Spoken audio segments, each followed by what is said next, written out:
également de nos téléspectateurs yi nga xam ni itam jamono ji ñu daal di jàkkaarloog ak li nga xam ne que moo di la première chaîne de télévision digitale bu Sénégal suñu ay ponk li si nar a gën a fës entre autres bokk na jëm si mbiru ki nga xam ne que moo di Azoura Fall niki tey ji nag lañ ko fas yéene daal di mën a àtte si kanamu yoon ak wàllu ko yanal man ni kon nag cette décision bi nag wàcc na jóge si li nga xam ne que moo di juge bi bu daal di reporter li nga xam ne que moo justement boobu de procès dañ daal di ñëw en détail par rapport ak justement cette décision dañ daal di ñëw itam par rapport ak Ousmane Sonko bi nga xam ni itam nekkoon na fa saanu Rebeuss daal di seeti Azoura ak ki nga xam ne que moo di justement Kéré dañ daal di yegg si itam si muro ki nga xam ne que moo di Adama Fall il a été libéré après des heures justement d'interrogation jëm si Ngoné Saliou ak ki nga xam ne que moo di Salam Ibrahima Fall li nga xam ni itam yóbbu nañ ko si kanam yoon ak wàllu yoonal entre autres points tey qui font l'objet de notre discussion c'est une émission le truc de matinal likez partagez et parvenez le live ñu ko jotagul vous savez wala mën a topp si waxtaan wi si nu mu gën a yaatoo mais tout de suite da nga koy daal di dooree ak ki nga xam ne que moo di justement mbiru Azoura Fall donc Azoura Fall ak ki nga xam ne que moo di justement Kéré 221 ñi ngi si kaso bi yóbbu nañ leen foofu si ànd Rebeuss ma ni ko nag ambiance ba déjà commencé na le procès en flagrant délit des deux militants du parti Pastef tey ji la ko doon daal di xaare ni ñu xool fan la daal di wala mën a mujj si kanam yoon ak wàllu ko yoonal mbokk yi ki nga xam ne que moo di Adama Fall ak ki nga xam ne que moo di El Hadji Ousseynou Kairé yi nga xam ni itam wala ne woon mun àtte ni ki jeudi 15 mai 2025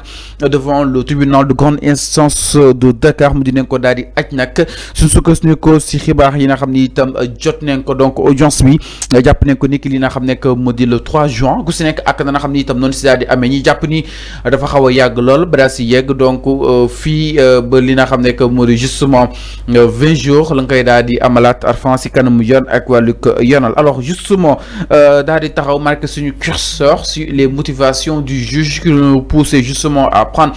cette décision jëm daal di reporter li nga xam ne que moo di boobu de ndaje mu nekk entre autres questions yi nga xam ni itam ñu koy daal di poser allant dans ce sens et pourtant leurs avocats ñi ngi koy daal di dénoncer alors enfin naka daal di jàngate justement cette décision nous émanant dans l'affaire ki nga xam ne que moo di justement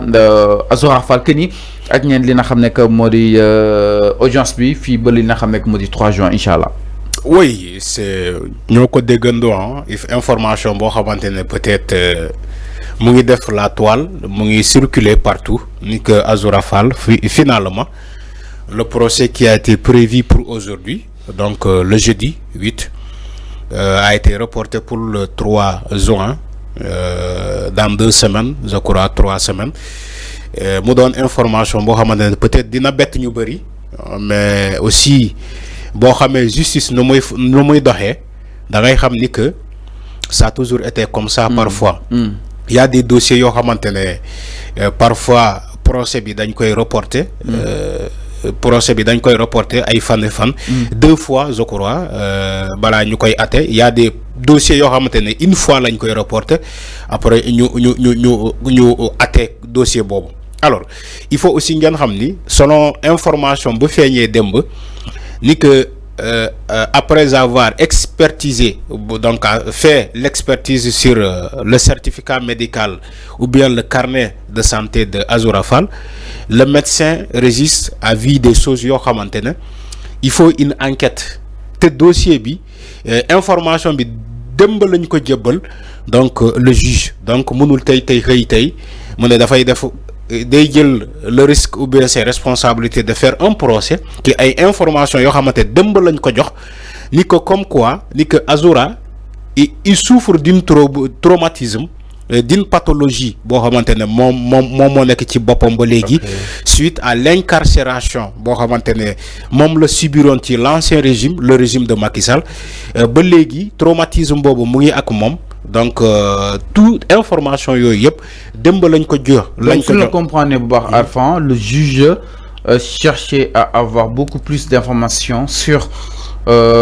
li nga xam ne itam doon nañ ko avancé concernant sa maladie. bien sûr démb la koy soog a jot amagul temps pour daal di koy examiner. exactement xam nga doo jox dossier bu mel noonu justice après nga bëgg a def procès dans les 24 heures c'est pas possible. Il faut une information judiciaire ci par rapport les informations qui ont été données qui ont été fournies donc au juge ou bien à la justice pour mu xam donc les tenants et les aboutissants donc de cette information du carnet de santé de Azoura Fall. Mais de toute façon, il sera jugé malgré le report le 3 juin, peut-être arrangé au mom Azoura Fall et ak ay ñoñom ou bien ay jegeñalem. Mais aussi il faut savoir que le temps de la justice parfois donc n'est pas le temps des hommes comme on le dit. Seule la justice qui détermine donc les faits yo xamantene mom lañu topé tay Azoura Fall té aussi mom moy xol selon le calendrier est-ce que procès xajna tay selon donc dossier yo xamantene mom dossier bob mom la fekk ci fofu ci justice bi est-ce que xajna tay et aussi ou bien Garna reporté. Je crois qu'ils ont pris donc selon eux leur décision. Donc ça sont les motivations. Voilà, c'est les motivations du juge ou bien de la justice qui a pris cet engagement de reporter le procès jusqu'au 3 juin. Alors, ces partisans japonais que ni lépp clairon concrètement jëm si miru ki nga xam ne que moo di Azoura Fall mënuñoo comprendre boobu dañu xam ne que moo di report. Alors enfin loolu itam naka na ko daal di jàngatee ñu ne en flagrant délit bi leeroon na pour ñu daal di ko fay àtte.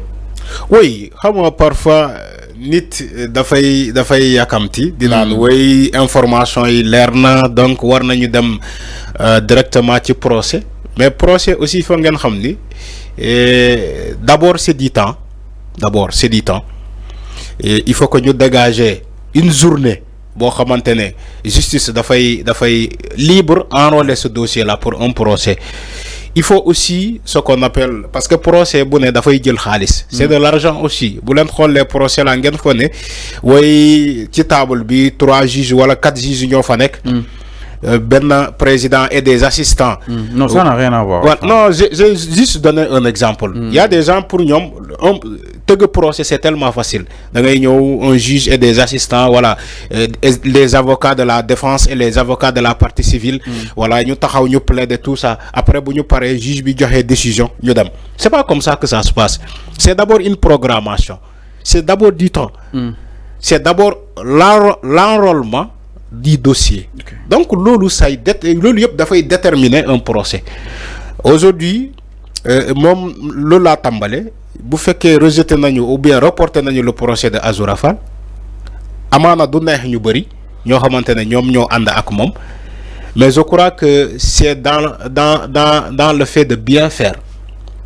duñu yakamti ay dossier mën nga yakamti dossier pour dem ci procès après nga djoum procès bi nil. J'ai vu des procès comme ça. Le procès Ousmane Sonko Adji Sarr dañ ko yakamti on tellement que le procès c'est tellement nul. Nekul procès bu baax. Non, ça analyse. Non, baaxul. dañ ko bâcler rek. Procès Adji Sarr Ousmane Sonko lolu dañ ko bâcler. Donc seulement luñu wara respecter il y a vice procédural, procédure bi baaxul. Kérok ci procès bi, on a vu une femme en état de grossesse avancée plaider elle-même sans avocat. Le parquet a l'obligation de lui fournir un avocat parce que état non lay doxé mais on a laissé la femme là au détriment au malgré elle-même mo plaider elle bopam jusqu'à 3h et quelques du matin c'est un procès nul lolu yep ci yakamti bi la pour jël une décision condamner Ousmane Sonko pour ne pas mu dem ci élection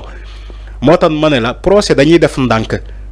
ba xam les tenants et les aboutissants am toutes les informations bala ñuy dem ci un procès. Je crois que c'est dans l'ordre de bien faire ci rafetu njot mota ñu reporter le procès de Azoura Fall jusqu'au 3 comme ça bu ñu ñëw ci procès bi mu leer nañ duñu exclure ben effet duñu aussi gis ay failles wala ay vice procédural ci le procès de Azoura Fall et selon les informations yo xamantene mom mo feñé ci carnet d'adresse wala carnet de santé am je crois que il sera libéré le 3 juin. Oui. Banam pourquoi nga japp ni il sera libéré parce que si la justice doit tenir en compte de ces informations sanitaires ni que le gars il a un traumatisme ou bien une pathologie bo xamantene mo ngi ci bopam ba légui war nañu ko mëna présenter donc un psychiatre ou un psychologue wala yobu ko ci ñu faj ko franchement lolu la justice doit coopérer et laisser cette personne là partir parce que ils n'ont pas d'intérêt à le retenir en prison étant donné que il a des problèmes mentaux des problèmes mentaux ñu bàyyi ko quand même jël ce risque là de lui laisser en prison moo tax ma ne la je crois que le 3 juin il sera libéré. Il sera libéré alors mi ngi noonu par rapport ak li nga xam ne que moo di justement jëm si miro ki nga xam ne que moo di Azoura Fall en tout cas yoon ak wàllu yoonal nag aj na mbiri ba li nga xam ne que moo di 3 juin bés bi nga xam ni itam si daal di atti justement ce militant de Pastef di daal di li nga xam ne que moo di nekk si li nga xam ni itam mën na koy daal di toppee alors daal di ñëw itam si leneen